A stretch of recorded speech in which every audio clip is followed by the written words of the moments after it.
Hello, everyone, and welcome back to some more Rome 2 Siege action. We have a blah blah blah blah blah blah blah blah. We have a 2v2 for you here at Alexandria. This one has been sent in to us by Madara Uchiha.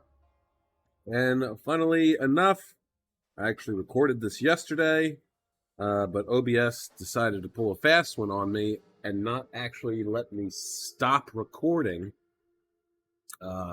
I looked up the reason why it does this, and it gets like overloaded or something like that, and then it just like it freezes up, and then you can't stop the recording. So unfortunately, this video was supposed to go up yesterday. The video itself got corrupted, and here we are now again, going over this battle once more time. Which is unfortunate, but hey, you know what? Maybe I'll be able to catch some things that I might have missed before. I gotta tell you, you're in for a treat. This is a good one. This is a really good one. I gotta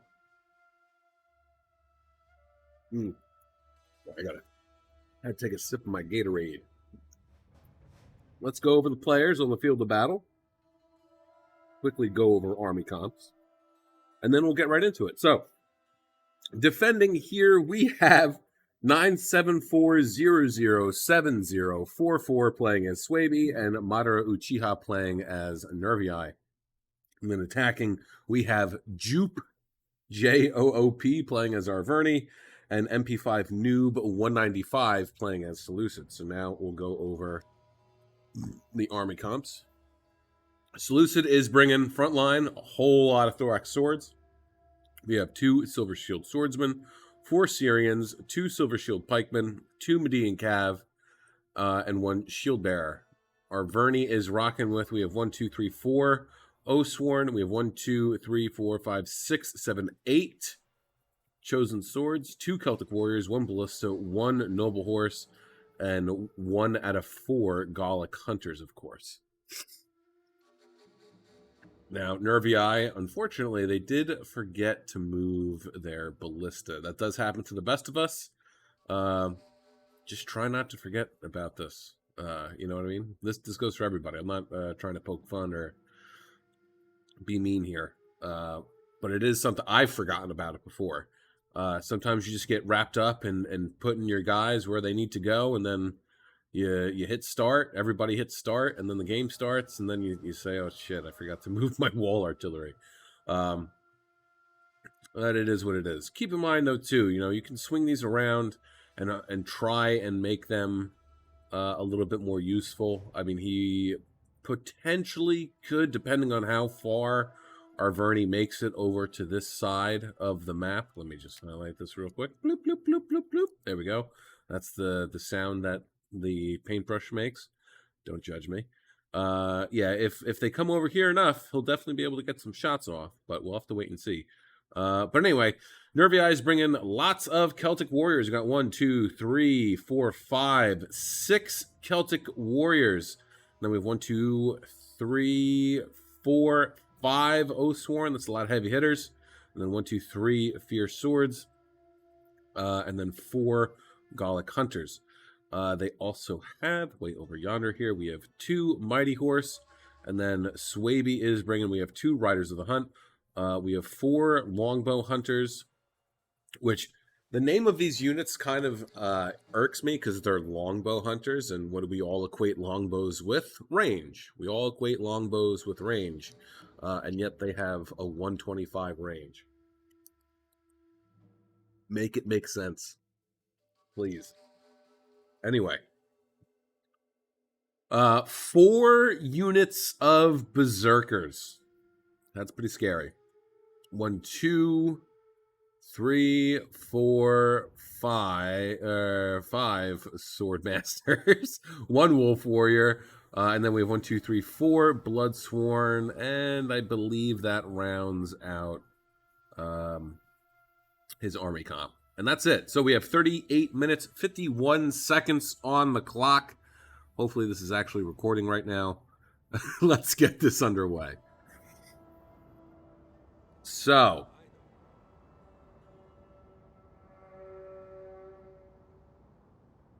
Oh, and you know what?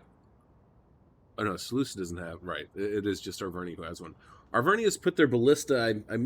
I commented on this yesterday when I initially recorded this.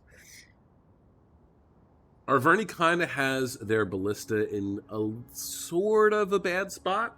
I only say that because where he has his ballista, the only thing that he can do with it really is fire into the settlement and try and get some shots off on infantry units. Now, he does have the angle here to fire at the walls if he wants to.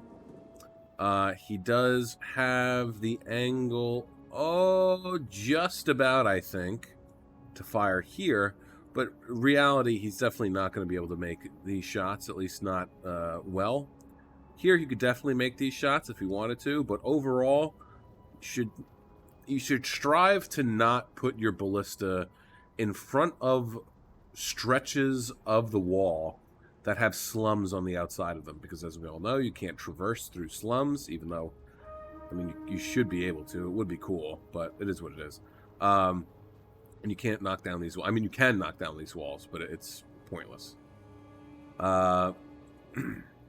So now, Arverni is making a little bit of a hiccup here. These 4 siege towers are getting dangerously close to each other.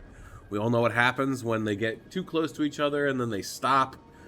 They get clipped on top of each other, and then you can't get guys off of the siege towers.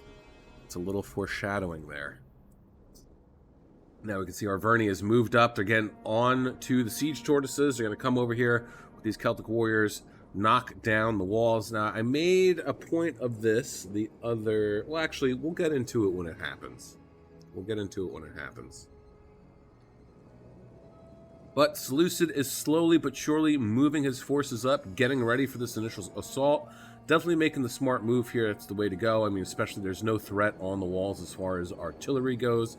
Even if there was, they expertly moved their siege towers to take out the artillery crews, if indeed that's what was going to happen. One wall's down. Now they're shifting over one of their Celtic warriors. I feel like we have been seeing this a lot lately. It's a little bit of a smart move to make. Use a cheaper unit. Usually it's like Levy Freeman or Hillman or I don't know, Eastern Spears, whatever.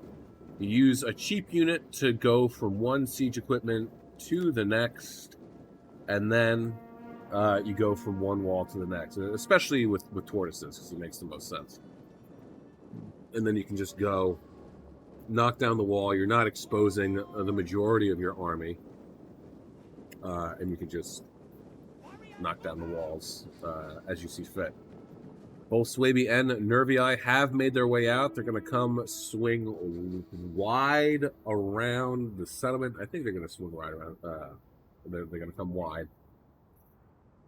And posture up eventually. We'll have to keep our eye out for that. But already we can see here.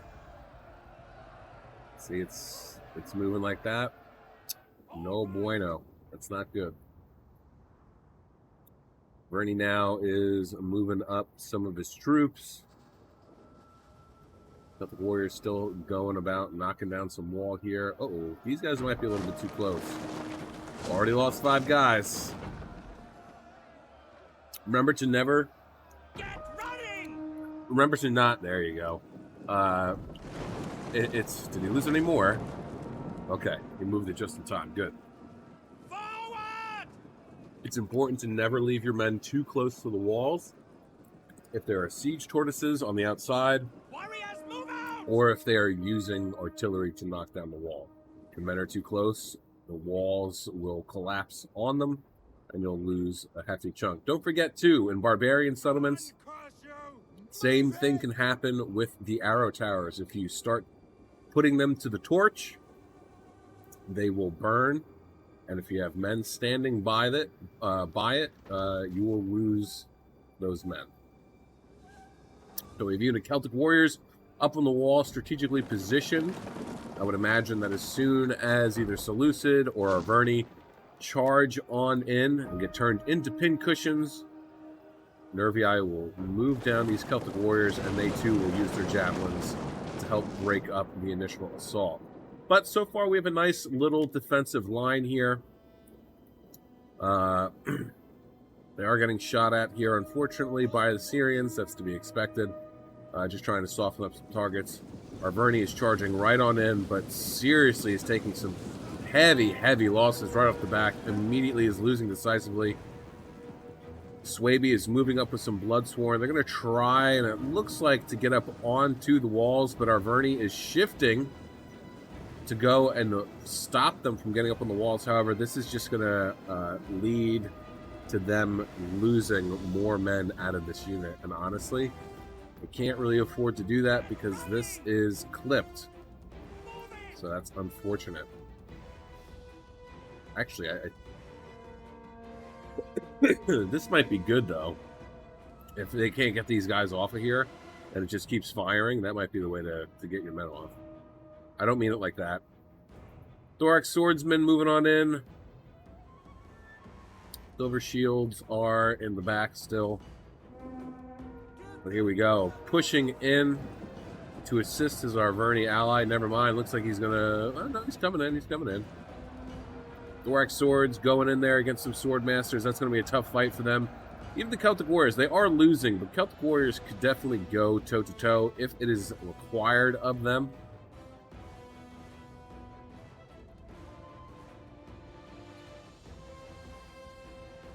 And at this point, I would probably just move at least this Celtic Warrior and bring him over here to reinforce. Because I don't think you would expect to see Arverni bring even one person this way. Oh, he's lost. They actually managed to get shots off, huh? Only 20 kills. That sucks.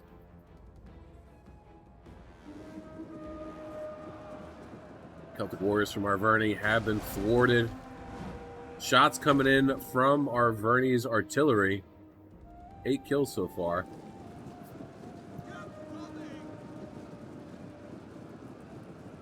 Swordmaster General moving on up early in the game. Gonna jump on in to back up the Celtic Warriors from Nervii. Love to see a little bit of teamwork. Wouldn't mind actually seeing the Celtic Warriors get pulled back, even though there's only 35 of them. You got to keep in mind here, okay? Having small, depleted units like this, if you can save them before they start to waver and break and potentially rout entirely, if you can save them when they're small units, could potentially be beneficial in the long run, all right? Think of it this way. I'm always going on about gaps, right? Finding little gaps to exploit, to slip units through. Those small, like 35-man units that, you know, they're been whittled down so much, they're perfect for that. They're perfect for finding and exploiting gaps and then coming right around and getting a rear charge on an unsuspecting enemy if they don't realize it, right, if they're not paying attention. Especially if they still have javelins. Because then you can just set them right behind, let them toss their javies, and then throw them in.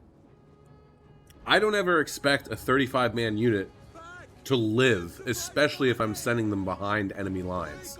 They're there to harass, cause a headache, and potentially make the enemy frantically click on another unit to send in. What do we got here? Did he sent in the silver... He did. Okay.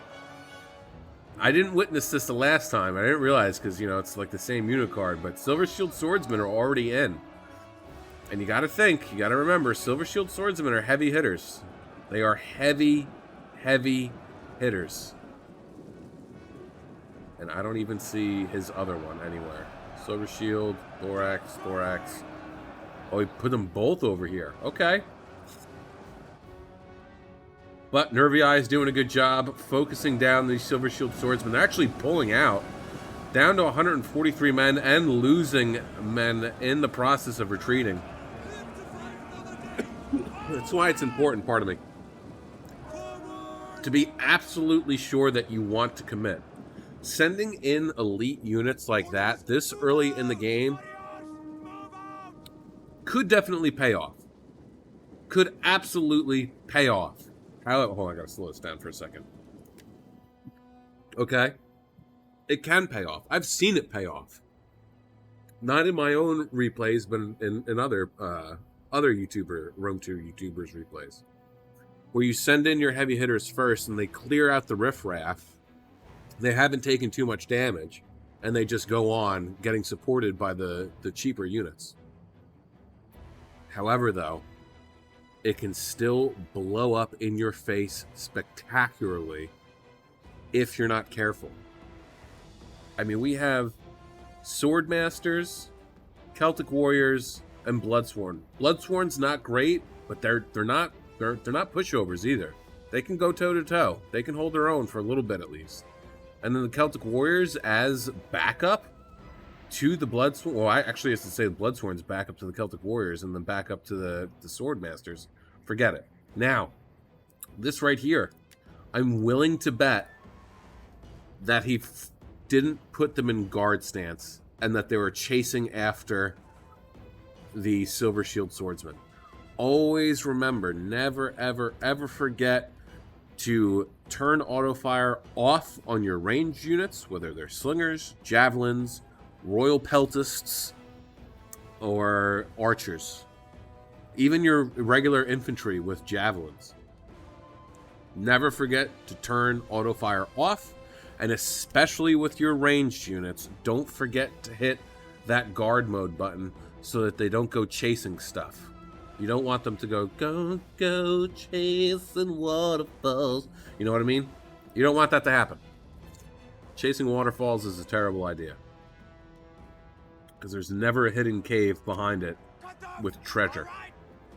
It's usually just a wall. Anyway. So now it appears that the attackers are focusing heavily over here on this left flank here. Left for the defenders, right for the attackers. Rally does appear to have been popped. Not a bad move to make, just buffing their defense a little bit. It's going to help them tank some of these attacks initially right off the bat. Fierce Swords taking on some Chosen Swordsmen and Celtic Warriors. They're not doing too hot, but they aren't necessarily losing decisively either. Bloodsworn looks like they're getting pulled back out. Love to see it, giving them a little bit of a break. 52 men left. Wolf Warriors here, not doing too hot. That's okay, though. 103 kills so far. 112 for the Sword Masters. 100 for the General. And Fierce Swords up to 40 kills. Chosen Swordsman, 39. Celtic Warriors, 20. Thorax Swords, 66. And 81 for the other unit of Thorax Swords there. Cav on the outskirts, just kind of posturing, being a little bit of a threat, a little bit of a menace, making Arverni pull his noble horse over towards Seleucid's cavalry to set up a nice little defense here. It's going to be tough for them to crack this nut to try and get in here, to try and go after the archers, or anything else for that matter. Noble horse is pretty serious. Median Cav is also not too shabby. Riders of the Hunt, if they get into a prolonged cavalry conflict with either of these two or either these three units, they're not going to last very long. Mighty Horse, however, they'll stick it out a little bit longer. But really, I think I'm going to slow this down again. What they should be trying to do is, and of course this would be incredibly difficult for them to do, because they have to worry about micromanaging what's going on over here. Look at this. We got some wavering going on from 3 Thorax Swordsman unit and Silver Shield Swordsmen have been sent in now. Down to 128 men, 46 kills. Thorax Swords not doing too hot. Like I was saying, it's difficult because they have so much here to worry about. But if the two of them could use their combined 4 horses to get the noble horse and the Median Cav away somehow, some way, to try and harass, even if the Riders of the Hunt came way around and charged into the back of here, it's going to make them scramble. The idea is to get the Cav, lure the Cav away somehow, some way, create an opening so that you can get into these archers. But even still, as it stands now, it's not a good idea just because of the amount of infantry that's here.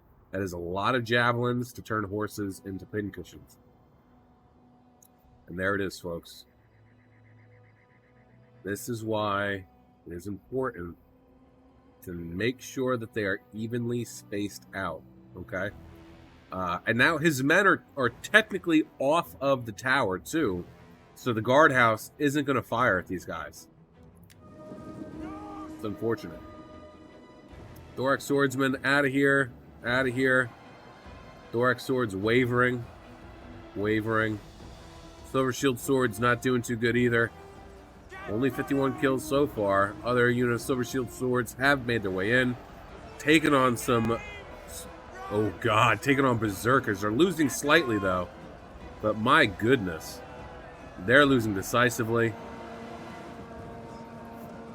And he's pulling the Berserkers back. Maybe to try and get a charge off. What is this right here? Oh, Berserk. So they have Headhunt and Frenzy. I would pop Frenzy, charge them in, and then do Headhunt. Oh, and they're turning around. The Silver Shield Swordsmen are turning around to engage to swarm on top of these Sword Masters, but in doing so, they're exposing their rear, going to get shot in the back. Berserkers have been sent in. Frenzy charge and Headhunt has been popped. Making their charge. 71 for their charge bonus. My lord. 71 for the melee attack, 26 for weapon damage. Their missile defense is that high? Oh, melee defense. I was about to say, like, they don't have a shield, and they're, like, naked. And there goes the Silver Shield Swordsman.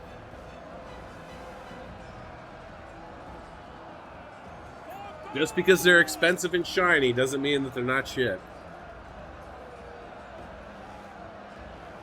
And honestly, Silver Shield Swordsmen, not that great. I mean, compared to... They're definitely a little bit better. Plus 10 better melee defense, 5 better armor. A lot better morale. Better charge bonus by almost 10. And of course, better weapon damage and melee attack. But still, they're like... They're not great. When I play as Seleucid, I never pick them. I always just go with Royal Peltists. There we go. We had a little bit of a cab engagement. Or at least almost.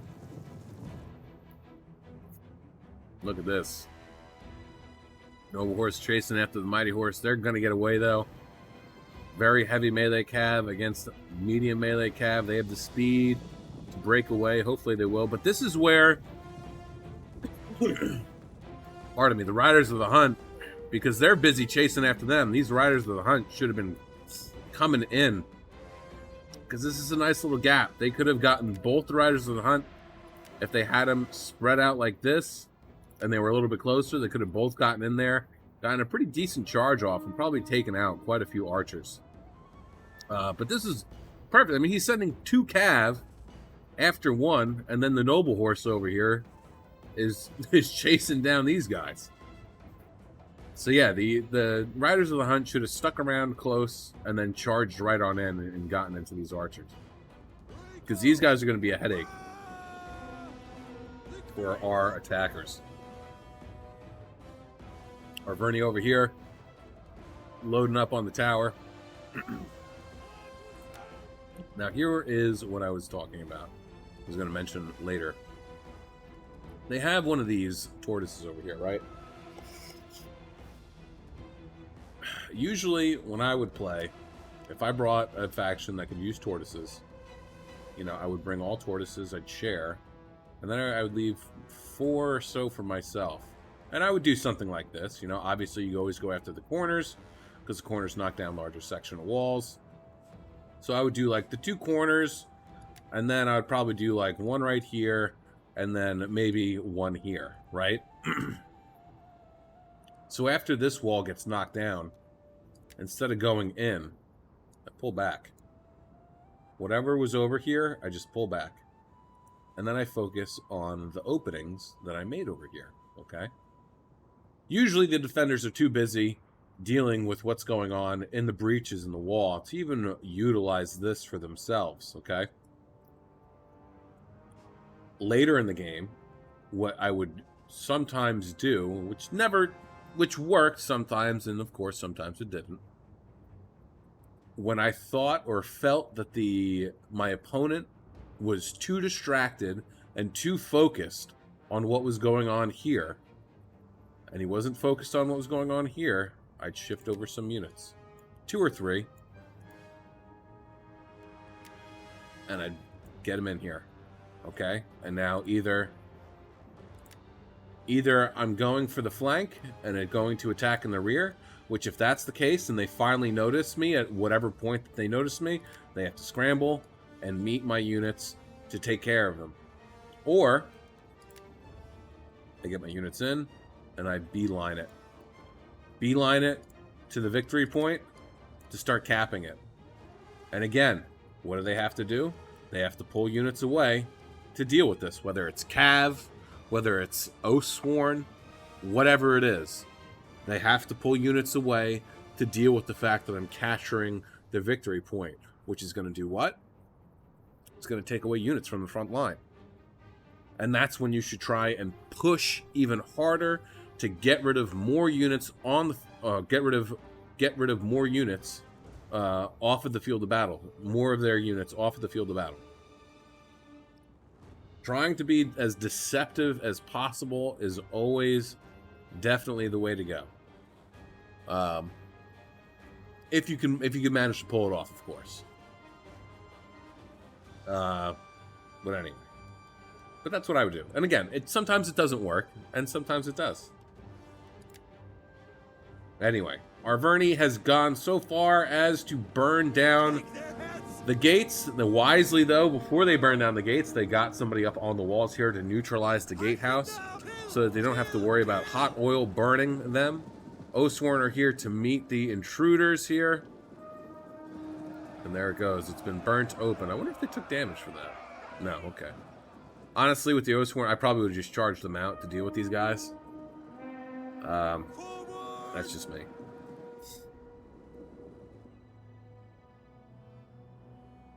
Cav right over here. Standing there just menacingly, hanging out. Riders of the Hunt, pulling away from the noble horse.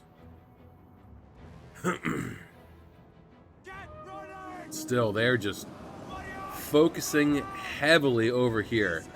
Swordmaster General holding on for dear life with a unit of fierce swords. Celtic warriors and Bloodsworn moving on in to help hold back the waves of Thorax swordsmen. And here now too. This is wide open, okay? If I'm the attackers, I'm saying screw it. I'm going to set up a little bit of a defensive line here to protect my archers. And then the Cav, whoop, right on in. Right on in. They're unopposed. There's nothing here to stop them. I mean, that's what it looks like is about to happen.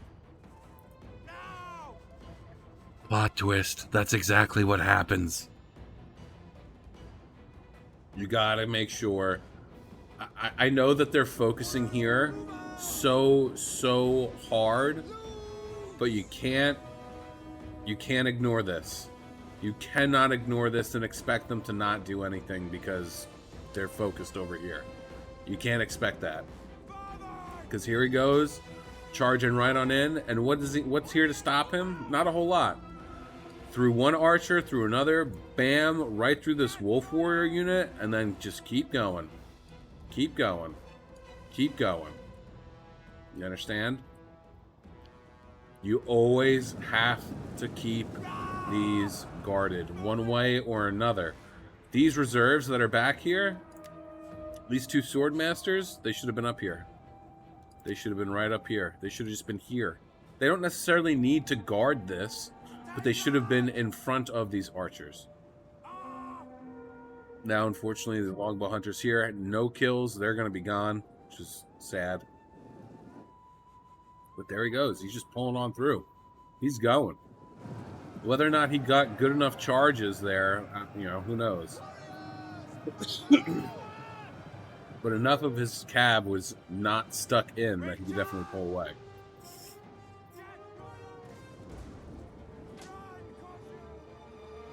Riders of the Hunt trying to capitalize on the gap here, but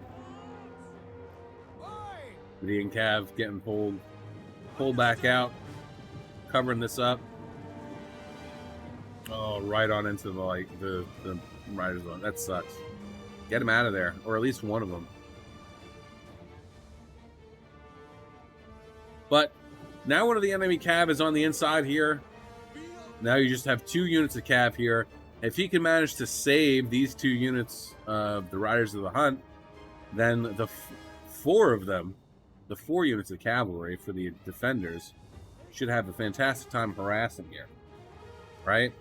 I mean, really, the Mighty Horse should come over here and charge into whatever. Riders of the Hunt and this unit of Bloodsworn come over here, tangle up with the Oathsworn, try and pull them away to create more of a gap here, and then the Mighty Horse here column it up a little bit into a nice little kind of a rectangle. That's a shitty looking rectangle, don't judge me. And then just smash them on in there. But they're tightening up the defenses as we speak, or they're just getting ready to send these guys in, which again, that's going to leave these archers kind of exposed. D and Cab not doing too hot against against the Riders of the Hunt. They're going to be out of here pretty soon. But again, these guys would not even worry about this. He's in here. But remember, with your cav, if you want to capture a tower, a gatehouse, a victory point, or a capture point, you have to dismount your cavalry. I almost said it like that. Well, I did say it like that, but you know what I mean. And now he is rushing back Swordmasters. 2 units of Swordmasters to deal with this depleted unit of cav. Okay? That's 2 units that could be up in the front line. That's 2 units who have to run all the way back here to deal with this cav and then run all the way back to the front. And by the time they get there, they're probably going to be pretty tired. Chosen Swords up on the walls. Duking it out with some Fierce Swords and Oathsworn. Actually, it just looks like they're kind of looking at each other. They were just sitting there having a conversation. Oh, that's funny. Bounce power slightly in the favor of the attackers. They definitely have, I think, more. Maybe not. Let's. How many actual infantry units do they have? What do we got here? 1, 2, 3, 4, 5, 6, 7, 8, 9, 10, 11. They have 11 actual infantry units left. I don't count the archers, so don't count. So honestly, it says the balance of powers is in their favor. But in reality, the defenders definitely have a little bit more manpower.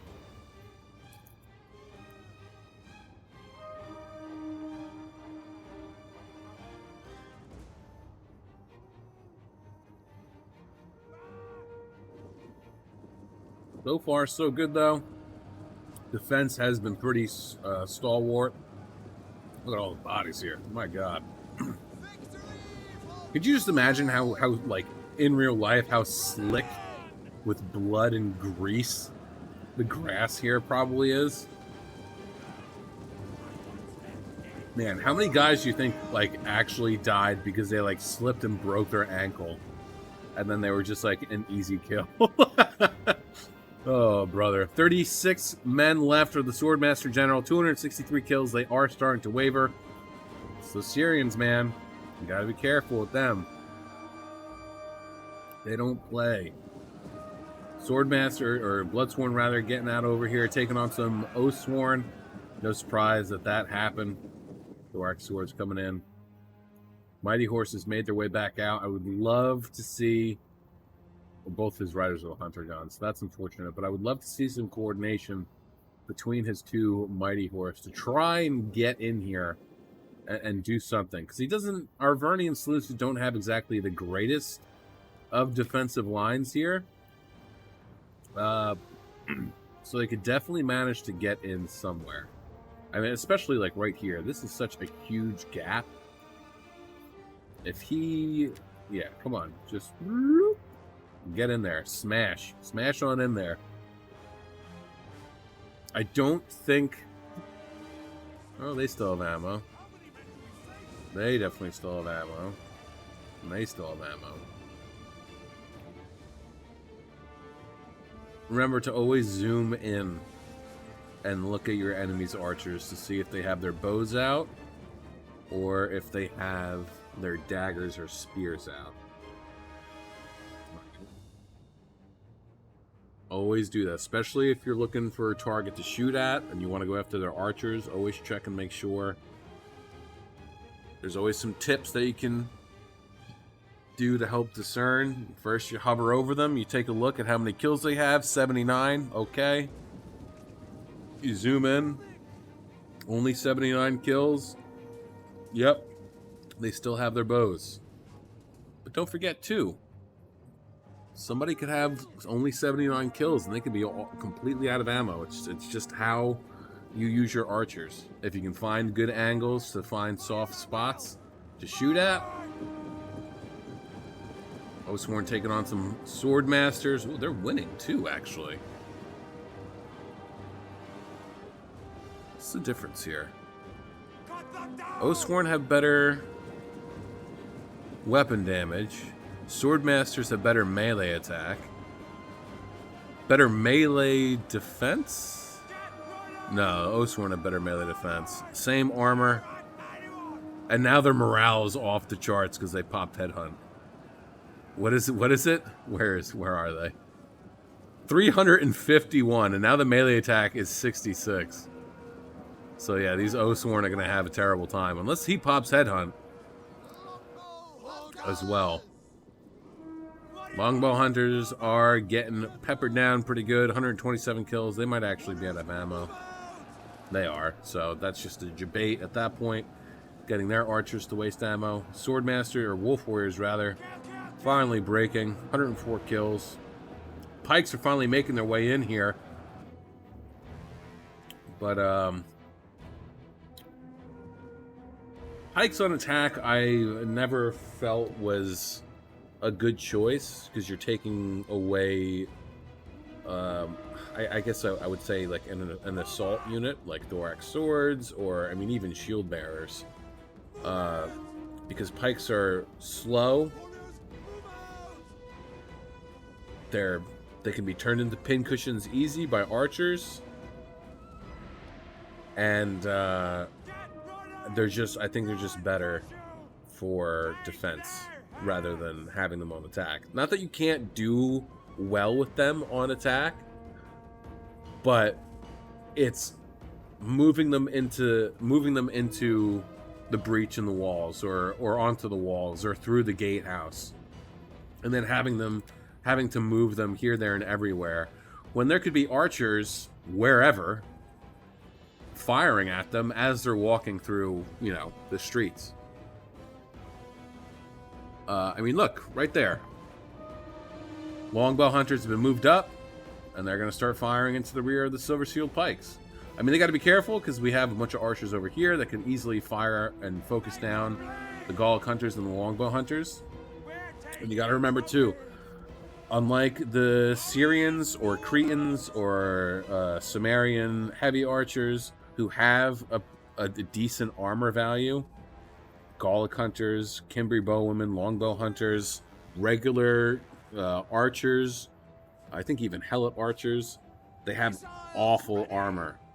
And if they get focused down by another archer unit with no type of cover, they're going to get melted. Okay?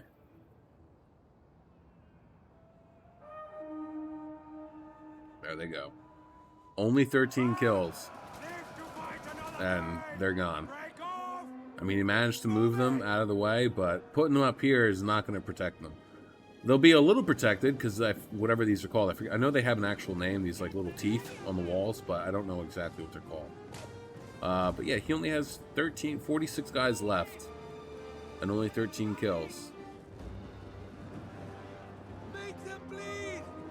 Archers being sent in, they're definitely out of ammo. Oathsworn taking on some thorax swords. Mighty Horse still back over here. Are they facing the wrong way? No, they're facing the right way. No kills. So they have all their jabbies. I would have said that he could come over here and probably smash into the historic swords and get them to break.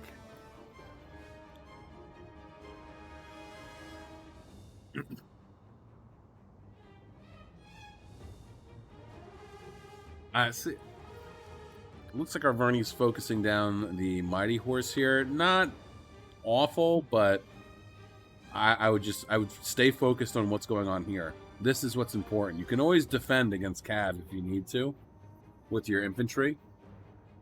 Firing at these guys, well, it's a bigger target because they're on a horse. Still, this is. I mean, Nervii has so many Oathsworn. It's ridiculous. So, yeah. He should be worrying about the Oathsworn and whatever infantry units they have left. Not focusing fire on the Mighty Horse here. It's a waste. I understand small victories, but... Live to fight another day! Sworn pulling back. Pikes get moved in. Pikeman over here. Oh, smooth. Very, very smooth. Look at that. So, what happened there? I'm sure some of you know. Some of you may not. When you give an attack order, and you have your general or whoever attack another unit, and they engage in that unit, if that enemy unit pulls back or tries to run away, your Oathsworn unit, we'll just use the Oathsworn as an example here because that's what was there. Your Oathsworn unit will pursue. Okay? It's the same thing that happened before with the longbow hunters chasing after the what was it? The Silver Shield Swordsman. Alright? They're trying to keep up so they can continue the attack. So what Seleucid did was try and debate Nervii's general by walking through the pikes, setting up in front of them, getting engaged with the Oathsworn. The Oathsworn obviously were given an attack order to attack the shield bearers. And then after a prolonged period of time, Seleucid pulled his shield bearers. That is exactly not where I want to be.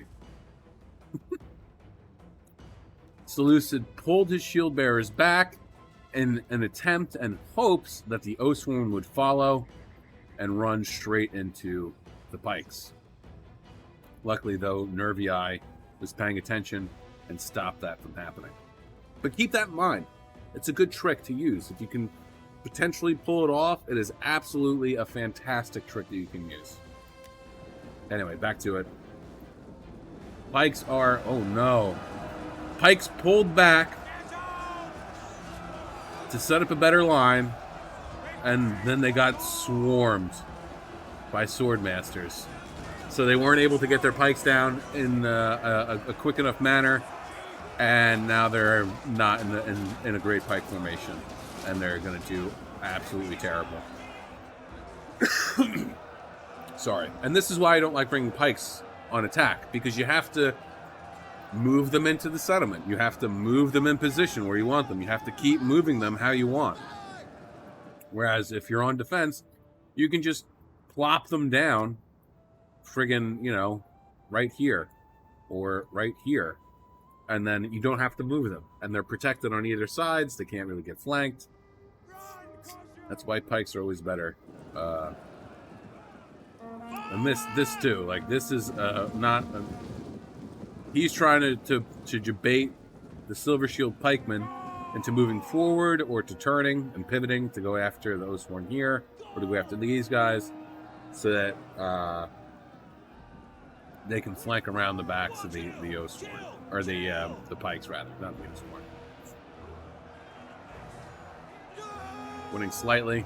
Exhausted. They're very tired. It's going to be over pretty soon. 4 minutes left. Oathsworn taking on the Shield Bearer General. Love these guys. One of my favorite units. Insane armor value. Pretty awesome defense as well. Pikes over here not doing too good. 32 kills. They are wavering. They'll probably be gone relatively soon, I would imagine. These Pikes holding strong. Archers here not doing too hot. They're getting engaged by the Oathsworn. These guys are facing the right way, but I mean, if these Oathsworn finish up these, oh no, never mind. They're losing. Oh no. 38 against 60. Who knows? Maybe they'll be able to turn the tide. We'll have to wait and see. But if they are able to turn the tide here, and they are able to get rid of these guys, I think there are few enough men here that they can actually come down this staircase and slip by, and then they could charge right into the back of these Silver Shield Pikes. Oathsworn General is now on the inside from Arverni, taking on 1, 2, 3 units, 2 Berserkers, 1 Swordmaster. That is going to be a tough fight for him. He is losing at the moment. Longbow Hunter's still up here, just kind of chilling. Do they have ammo? No, they're out. They're out. Mighty Horse taking on some Syrian archers. Where's the other Mighty Horse? He is dead. The other Mighty Horse is dead. Oathsworn getting thwarted over here. 245 kills, though, so not too bad. Berserkers going berserk, taking on and taking out these Oathsworn over here. Triple bronze chevron, too. I don't know if they got that during the fight or if they started out that way. I don't remember.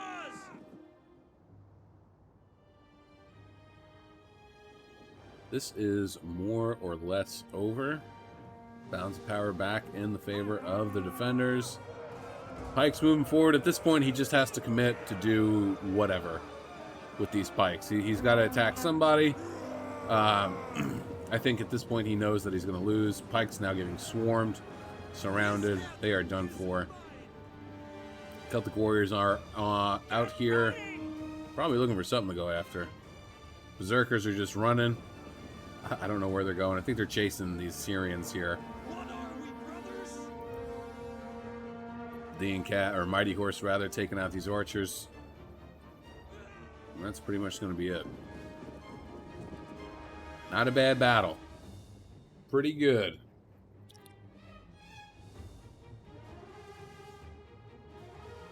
I think, though, that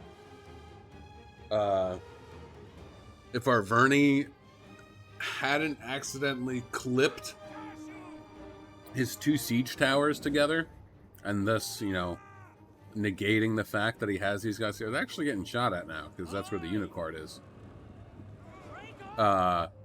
Yeah, but if he had access to these 2 chosen swordsmen, I think I think that this might have made a little bit of a difference, honestly. I think that this would have made a little bit of a difference, and they would have been able to do something a little bit more. But unfortunately, that's just what happens. Hopefully, he's learned a valuable lesson not to keep siege towers so bunched up. And, yeah. All right, 20 seconds left. It's just these 2 units here, so we have to wait for them to break. I'm just going to fast forward it so we can just end it.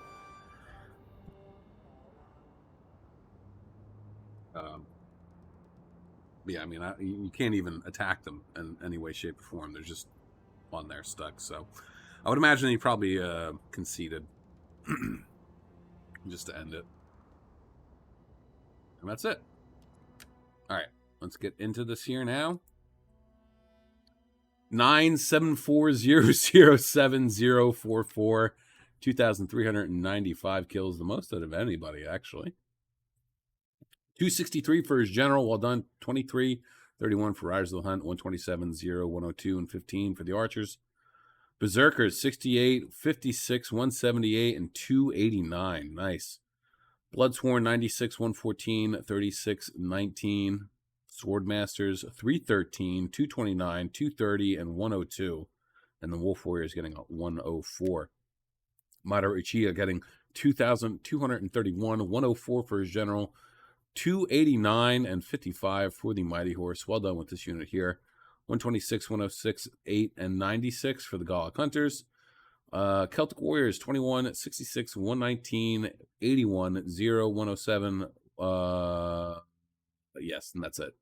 Fierce Swords 101, 149, 146, and the Oathsworn 139, 246, 115, and 155. Well done. Jupe getting 2,293 despite having two chosen swords stuck in the towers. Still did pretty good for himself. 160 for his general, 74 for the ballista, 109 for the noble horse, 149, 138, 97, and 109 for the archers, 23 and 57 for the Celtic Warriors. Chosen swords 48, 75, 100, 252. That's unfortunate for these two units. 168, 69, and 78. And then the Oathsworn 198, 369. Nice with that one, and 221. And then MP5 Noob 195, getting 1,707 kills. 96 for his general, 64 and 29 for the Median Cav. 101, 157, 140, 149 for the archers. 33 and 54 for the pikes. 107 and 51 for the Silver Shield Swords. And then the Thorax Swordsman, 84, 57, 79, 63, 151, 94, 108, 13, and 77. Pardon me. That is it for me today. I hope you guys enjoyed this one. This was a really good battle. I feel like we don't see 2v2s too much. So it was nice to see this. And yeah, it was a good one. It was tenacious. Attackers weren't willing to give up. Fought to the last, except for the two units that were stuck on siege towers. But it is what it is. Anyway, that being said, have a great day, morning, evening, afternoon, night, whatever time of day it is, wherever you are while you're watching. Just have a good one. Peace out, guys.